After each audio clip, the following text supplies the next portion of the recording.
প্রিয় নায়ক অমর নায়ক সালমান শাহর মৃত্যু নিয়ে রহস্য এখনো নানা দিকে ডালপালা মেলে। রহস্যের অনুসন্ধান এখনো শেষ হয়নি, যদিও পুলিশই এক ধরনের অনুসন্ধান শেষ হয়েছে, তবু রহস্যের বৃত্ত ভেঙে নানা রকমের তথ্য উপাত্ত সামনে আসে। কেন সালমান শাহ মারা গেলেন, কেন তিনি আত্মহত্যা করলেন কিংবা তাকে হত্যা করা হলো, সেই ব্যাপারগুলো এখনও আলোচনা হয়। এরই মাঝে নতুন আরেকটি কারণ সামনে এসেছে। নিঃসন্তান হওয়ার যন্ত্রণাও নাকি সালমান শাহর আত্মহত্যার অন্যতম কারণ। ইমন তার ডাকনাম। শাবনূরকে নিয়ে গোপনে ভারতে গেছেন। খবরটা চট্টগ্রামে বসেই পেয়ে যান সালমানের স্ত্রী সামিরা। সঙ্গে সঙ্গে ঢাকায় চলে আসেন। পুলিশ ব্যুরো অব ইনভেস্টিগেশনকে দেওয়া স্বীকারোক্তিমূলক জবানবন্দিতে সাবিরা জানিয়েছেন, ভারত থেকে ফেরার 2 সপ্তাহের মধ্যে আবারও শাবনূরের সঙ্গে সিঙ্গাপুরে যান সালমান। এই সফরে তাদের সঙ্গে ছিলেন শাবনূরের বাবা ও ভাই। ফিরে এসে সালমান স্ত্রীকে জানিয়েছিলেন শাবনূর তাকে বিয়ের জন্য পীড়াপিড়ি করছে। সালমান হত্যা মামলা তদন্তে পিবিআইয়ের চোখে সবচেয়ে গুরুত্বপূর্ণ সাক্ষী ছিলেন তারা, যারা নায়কের মৃত্যুর দিন তার বাসায় ছিলেন। গৃহকর্মী মনোয়ারা তাদের একজন। জবানবন্দিতে তিনি বলেছেন, সালমানকে সামিরা বলেছিলেন তাকে তালাক দিয়ে দিতে, কিন্তু রাজি ছিলেন না সালমান। বলেছিলেন সামিরাকে ভালোবাসেন, তালাক দিতে পারবেন না। সামিরাও পাল্টা জানিয়ে দেন সতীনের সংসার তিনি করতে পারবেন না। এসব টানাপোড়েন চলছিল নায়কের মৃত্যুর কয়েক মাস আগে থেকেই।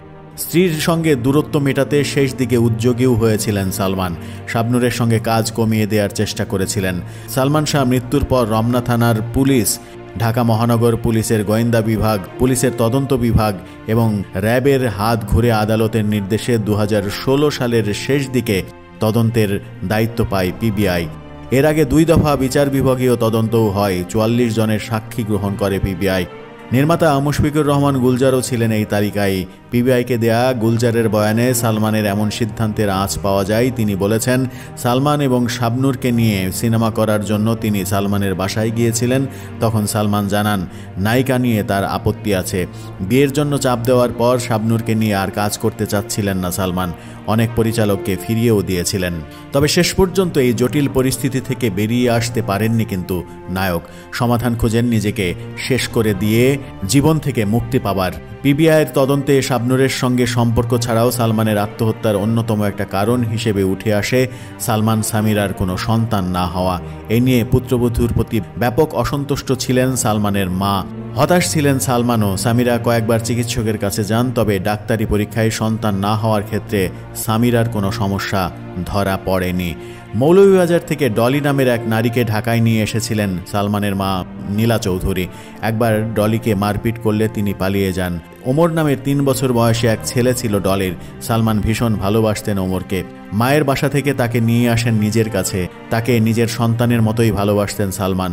ওমরও তাকে বাবা বলে ডাকত। সালমানের বাসায় এসে ডলি তার ছেলেকে নিয়ে যেতে চাইলে সালমান বলেছিলেন, তোমার ছেলেকে মানুষ করে দেব। ওমরকে দত্তক নিতে চেয়েছিলেন তিনি, তবে ডলির আপত্তির কারণে সেটাও সম্ভব হয়নি। 1996 সালের 6 সেপ্টেম্বর যেদিন সালমান মারা যান, সেদিন ডলিও তার বাসায় ছিলেন। বেলা 11:30টার দিকে ছেলেকে গোসল করিয়ে ড্রেসিং রুমে যান তার পোশাক আনতে। দরজা বন্ধ পেয়ে কয়েকবার ডাকাডাকি করেন, তবে ভেতর থেকে সালমানের সাড়া পাওয়া যাচ্ছিল না। সামিরাকে তখন জানানো হয়।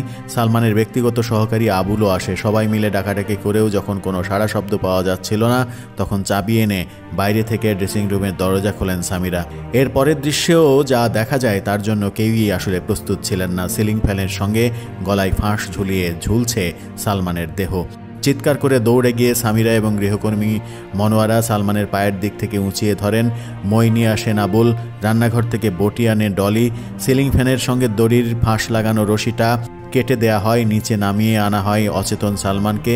সরিষার তেল গরম করে তার শরীরে মালিশ করতে থাকেন সবাই, কিন্তু কিছুতেই সাড়া মিলছিল না। প্রস্রাব ও মল নির্গত হতে দেখে আবুল এবং ডলি সালমানের প্যান্ট বদলে দেন। প্যান্টের পকেটে পাওয়া যায় সালমানের লেখা একটা চিটকুট। আমি চৌধুরী মোহাম্মদ শাহরিয়ার এই মর্মে অঙ্গীকার করছি যে আজ অথবা আজকের পরে যে কোনো দিন আমার মৃত্যু হলে তার জন্য কেউ দায়ী থাকবে না। স্বেচ্ছায় সজ্ঞানে সুস্থ মস্তিষ্কে আমি আত্মহত্যা করছি। খবর পেয়ে চলে আসেন প্রতিবেশীরা। কিছুক্ষণ পরে আসেন সালমানের মা এবং বাবা, ভাই। সালমানের মা এসেই সামিরার চুলের মুঠি ধরে বলতে থাকেন সামিরাই সালমানকে মেরে ফেলেছে। সামিরার প্রতি চড়াও হন সালমানের ভাই বিল্টুও। তখন সেখানে ছিলেন ইস্কাটন প্লাজা ফ্ল্যাটের ওনার অ্যান্ড রেসিডেন্ট অ্যাসোসিয়েশনের প্রেসিডেন্ট ফরিদা ইয়াসমিন। নীলা চৌধুরী এবং বিল্টুর কবল থেকে সামিরাকে রক্ষা করেন ফরিদা। সবাই মিলে ধরাধরি করে বাসার নিচে নামিয়ে আনা হয় সালমানকে। নিয়ে যাওয়া হয় নিকটস্থ হলি ফ্যামিলি হাসপাতালে। সেখানকার চিকিৎসকরা দ্রুত তাকে ঢাকা মেডিকেলে নিয়ে যেতে বলেন। সেখানে নিয়ে গেলে চিকিৎসকরা সালমান শাহকে মৃত্যু ঘোষণা করেন। মাত্র 25 বছর বয়সে এভাবে শেষ হয়ে যায় স্বপ্নের নায়কের পথ চলা। শেষ হয় বাংলা সিনেমার একটি সোনালী অধ্যায়। সালমান শাহ মৃত্যুর যে এত এত কারণ নিয়ে আলোচনা হয়, এত এত পত্রিকায় লেখালেখি হয়, যেমন এই লেখাটাও আজকের পত্রিকায় এই লেখা হয়েছে। এত লেখার মাঝে মূল কারণটা অনুসন্ধানে এখনও বোধহয় আমরা ব্যর্থ হই। আজকের পত্রিকার অনুসন্ধানে উঠে এসেছে সন্তান না থাকাও সালমান শাহর আত্মহত্যার অন্যতম একটা কারণ, কষ্টের একটা কারণ। সব মিলিয়ে অমর নায়ক সালমান শাহ কেন মাত্র 25 বছর বয়সেই চলে গেলেন কিংবা চলে যেতে বাধ্য হলেন, তা আজও আমাদের অজানা।